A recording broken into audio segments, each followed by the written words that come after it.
අයිබෝවන් මම අශෝක රණතුංග අද ඔබ හමුවට ඔබත් සමග අද අපි කතා කරන්න බලාපොරොත්තු වෙන්නේ ඔබේ බදු මුදල් අපි කොහොමද නියමාකාර ලෙස සභාවේ ජනයාට ප්‍රයෝජන ලෙස යෙදුවේ කොහොමද කියන කාරණේ පිළිබඳව. කොරණ ප්‍රාන්ත සභාවේ එක මායිමක් වෙන් වෙලා තියෙන කළුගඟක.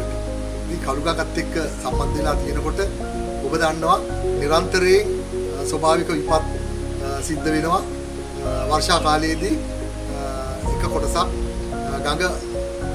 ගඟට කළුගඟට කිට්ටුව තියෙන ප්‍රදේශ යට වෙනවා. විශේෂයෙන්ම නම්බපාන, උරුගල, ඉංගිරිය, කැකුලලිය, වගවත්ත වැනි ප්‍රදේශ මේ කළුගඟේ මේ පීඩනයේට ජල පාරට මේ ගම් වතුරට යට වෙන නිරන්තරයෙන් යට වෙන වර්ෂා කාලයේදී ප්‍රදේශ. මේකෙදී ජනතාව කොටු වෙන ප්‍රදේශ තියෙනවා. ඒවැයි ජනතාවට ගමන් කරන්න අපි ප්‍රාන්ත සභාව හැටියට മന്ത്രി මණ්ඩලය සමග තීරණය කළා පොරු මිලදී ගන්න. ඉතින් ඒ සඳහා අපි සුදුසු ගම් වතුරේ භාවිතා කරන්න පුළුවන් කාලයක් භාවිතා කරන්න පුළුවන් ඔරු මිලදී ගැනීමේ කටයුතු සිදු කළා. ඒ වගේම හොරණ ප්‍රාන්තීය ලේකම් කොට්ටාසෙත් සමහර ප්‍රදේශ තියෙනවා. හදිසි වතුර වලට ක්ෂණිකව යට වෙන ප්‍රදේශ තියෙනවා. ඒ වගේම හොරණ ප්‍රාදේශීය ලේකම් කාර්යාලයත් ඉංග්‍රීසි ප්‍රාදේශීය ලේකම් කාර්යාලය සීමාවෙත් සුළං විශාල සුළං නිසා හානි වන අවස්ථා තියෙනවා. ඉතින් ඒ සියලුම අවස්ථාවෙකදී ප්‍රාදේශීය සභාව හැටියට අපි ක්ෂණිකව කටයුතු කරන්න. ඉතින් ගම් වතුර තියෙන ප්‍රදේශ වලට ඔරු ගත්තා වගේ මේ වගේම වැඩ පිළිවෙල හැදුව ගම් වතුර වැස ගියාට පස්සේ ජනතාවගේ ලිං ඒ යට වෙච්ච ලිං වතුරෙන් යට වෙලා අපිරිසිදු වෙනවා. ඉතින් ඒවා ඉහළ දෙන්න ක්‍රමවේද සැලසුවා වගේම අර යට වුණ තැන්වල ජනතාවට ක්ෂණික උපකාර ප්‍රාන්ත සභාව මගින් ඔබේ අරමුදල් වලින් අපි ක්ෂණික උදව් දීම සිදු කළා. ඒ සියලුම ස්වභාවික විපත් සිදුවෙන අවස්ථාවල සමහර ප්‍රදේශවල නායයාමත් සිද්ධ වෙනවා. ඉතින් එවැනි නායවගේ අවස්ථාවලද අපි මේ ප්‍රදේශයේ ජනතාව වෙනුවෙන් මේ ක්ෂණික උදව් උපකාර කරලා තියෙනවා. අපේ මැෂින් යොදවලා මේ කටයුතු සකස් කරලා තියෙන තැන් තියෙනවා.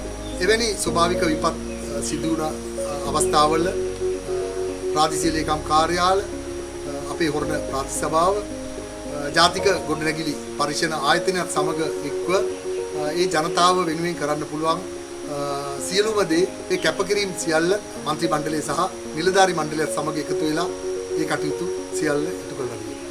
කොරෝනා ව්‍යසනයේ වෙලාවේදී ප්‍රාදේශීය සභාවේ മന്ത്രി කණ්ඩායමත් නිලධාරි කණ්ඩායමත් එකතු වෙලා ප්‍රාදේශීය සභා සීමාවේ සියලු දෙනා වෙනුවෙන් ලොකු කැපකිරීමක් කළා. ඒකෙදී එන්නත් කිරීමේ කටයුතු සෞඛ්‍ය වෛද්‍ය කාර්යාල මගින් සිදු කළා. ඉතින් ඒකට අවශ්‍ය සියලු පහසුකම් සංවිධාන කටයුතු සියල්ල ප්‍රචාරක කටයුතු ඒ සියල්ලම හොරණ ප්‍රාන්ත සභාව මගින් තමයි සංවිධාන කටයුතු කළේ. අදාළ කොට්ටාස්වලේ මන්ත්‍රීවරු මේ වගකීම බාරගත්තා. ඒ මගින් ඒ කටයුතු නිවැරදිව අපිට කරන්න පුළුවන්කම ඒ සෞඛ්‍ය වෛද්‍ය කාර්යාලයටත් අපිට ප්‍රාදේශීය ලේකම් කාර්යාලයටත් ඒ කටයුතු අපි එකතු වෙලා කරන්න ඉතාමත් පහසුයි. කොරෝනා ව්‍යසනය පැවතුන අවධියේ ප්‍රාදේශීය සභා සීමාවේ ජනතාවට අවශ්‍ය වෙච්ච වියලි ආහාර, එළවලු, පළතුරු අපිට ප්‍රාදේශීය සභාව මගින් ඉතාමත් පහසු මිලට ලබා දීමට හැකියාව ලැබුණා. විශේෂයෙන්ම හාල් ඒ අවශ්‍ය හාල් ඇතුළු සියලුම වියලි ආහාර සතුට ආයතනයේ මගින් අපි සභාවට ගෙනල්ලා ඉතාමත් පහසු මිලට තමන්ගේ නිවෙස් අසලටම මේ සේවය අපේ වාහන වලින් ලබා දීලා අපේ කාර්ය මණ්ඩලයත් එක්ක ඒ කොට්ටාසේ මන්ත්‍රීවරුන්ගේ සහයෝගයෙන් හොරණ ප්‍රාන්ත සභා සීමාව තුලම අපිට ඉතාමත් සාර්ථකව මේ කටයුත්ත කරන්න පුළුවන්.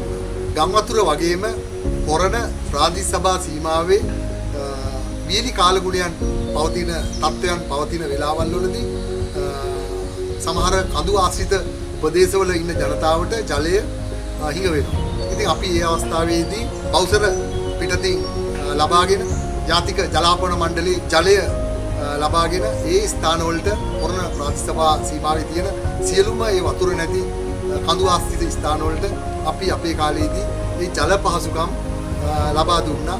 ඒ සියල්ලම ඔබේ බදු මුදල් වලින් කෙරුණ කාර්යය. ඔබේ බදු මුදල් බොහොම විවිධභාවයෙන් යුක්තව ඔබගේ පහසුව සඳහාම එහෙම නැත්නම් සේවය සඳහාම මේ බදු මුදල් වැය කරලා තියෙනවා. ඉතින් අපිට එය සතුටට කරුණක් මට වගේම අපේ മന്ത്രി මණ්ඩලයත් පක්ෂ විපක්ෂ සියලු දෙනාම එකතු වෙලා මේ කටයුතු වලදී සහයෝගයෙන් කටයුතු කළා. ඒ වගේම කොරෝනා ව්‍යසනයේ අවස්ථාවේදී ගොඩක් අය බය වුණා රෝගීන්ව ප්‍රවාහනය කරන්න. ඉතින් ඒ සඳහාත් අපි පහසුකම් යෙදුවා. කොරණ සෞඛ්‍ය වෛද්‍ය කාර්යාලයට සහ ඉංගිරිය සෞඛ්‍ය වෛද්‍ය කාර්යාලයට අපි වාහන දෙකක් ලබලා දුන්නා. ලබලා දීලා බොහොම ආරක්ෂාකාරී අන්දමින් ඒ රෝගීන් රෝහල දක්වා ප්‍රවාහනටත් රෝහලේ ඉඳන් ගෙවල් වලට ඒ කොරෝනා සෑදුන අය ප්‍රවාහනය කිරීමටත් ප්‍රාතිසභාව මට්ටමින් අපි පුළුවන් හැකි සහයෝගයම ලබා දුන්නා. ප්‍රාතිසභාව හැටියට ඒ කොරෝනා ව්‍යසනයේ වෙලාවේදී අපි විවිධ ස්ථාන නගර ඒ වගේම පොදු ස්ථාන විස බීජ හරණය කිරීම සිදු කළා. ඉතින් ඒ සඳහා අපගේ පරිසර මිතුරන් එහෙම නැත්නම් අපේ ප්‍රාතිසභාවේ කාර්ය මණ්ඩලය ලොකු කැපකිරීමකින් අපේ മന്ത്രിවරුත් එක්ක එකතු වෙලා කටයුතු කළා. ඉතින් මේ අවස්ථාවේදී අපිට පුළුවන් වුණා ඒ පොදු ස්ථාන වගේම සියලුම ජනයා වැඩ ගැවතෙන ස්ථාන විස බීජ හරණය කරන්න. ඉතින් ඒ සඳහා මම මේ වෙලාවේ ගෞරවයෙන් සිහිපත් කරනවා අපේ කාර්ය මණ්ඩලය කරපු කැපවීම පිළිබඳව. සභාපති හැටියටත් සභාවේ മന്ത്രി කණ්ඩායම හැටියටත් සභාවක මූලික යුතුයකම වගකීම තමයි ඔබ ලබා දෙන බදු මුදල් නිසි ආකාරයට කළමනාකරණය කරලා ඒවා සභාවේ වැඩ කටයුතු සඳහා පාවිච්චි කරන්න. ඒකෙදි ගොඩක් සභාවලට එන චෝදනාවක් තමයි වාහන අවභාවිතාව වගේම සම්පත් අවභාවිතාව සමහර සභාවලට ඇවිල්ලා තියෙනවා. ඉතින් නමුත් මේකෙදි හොරණ ප්‍රාතිසභාව හැටියට කාටවත් එවැනි චෝදනාවක් අපිට එල්ල කරන්න බෑ. සභාපති හැටියට මාත් අපේ හිටපු മന്ത്രി කණ්ඩායමත් ඒ සම්පත් බොහොම පරිස්සමෙන් තමයි සභාවේ කටයුතු වලට පාවිච්චි කළේ. විශේෂයෙන්ම සභාවේ වාහනය සභාපති කෙනෙකුට සම්පූර්ණයෙන් පාවිච්චි කරන්න අවසරය තියෙනවා. ඒත් හොරණ ප්‍රාතිසභාවේ සභාපති හැටියට ඒ වාහනය සභාපතිට වෙන් වෙලා තියෙන වාහනය සභාවේ කටයුතු සඳහාම පමණයි පාවිච්චි කළේ. පෞද්ගලික කටයුතු සඳහා මා හෝ മന്ത്രി මණ්ඩලය හෝ කිසිවෙක් අවභාවිතයක් කිරීම සිදු කළේ නැහැ. ඒ වගේම අනිකුත් සභාවේ තියෙන වාහනවත් සභාවට අයිති සම්පත්වත් සභාවට අයිති මුදල්වත් අවභාවිතාවේ යෙදවීමට මා හෝ මේ മന്ത്രി මණ්ඩලය හෝ කිසිවක් කටයුතු කළේ නැහැ.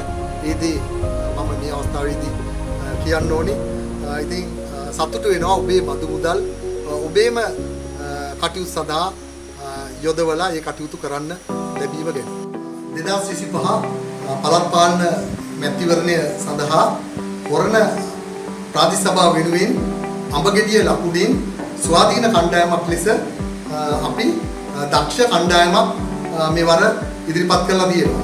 මේ කණ්ඩායමට හිටපු ප්‍රාතිසභා මන්ත්‍රීවරු 9 දෙනෙක්, ඒ වගේම දක්ෂ තරුණයෝ කණ්ඩායමක්, දක්ෂ කාන්තාවන් කණ්ඩායමක් ඉදිරිපත් කරලා තියෙනවා අපේ කණ්ඩායම වෙනුවෙන්. අපි මේ හොරණ ප්‍රාතිසභා ප්‍රදේශයේ සංවර්ධනය කරන්න වගේම මෙවැනි වැඩසටහන් ඉදිරිපත් කරන්න ඉදිරියේදී අපි බලාපොරොත්තු වෙනවා.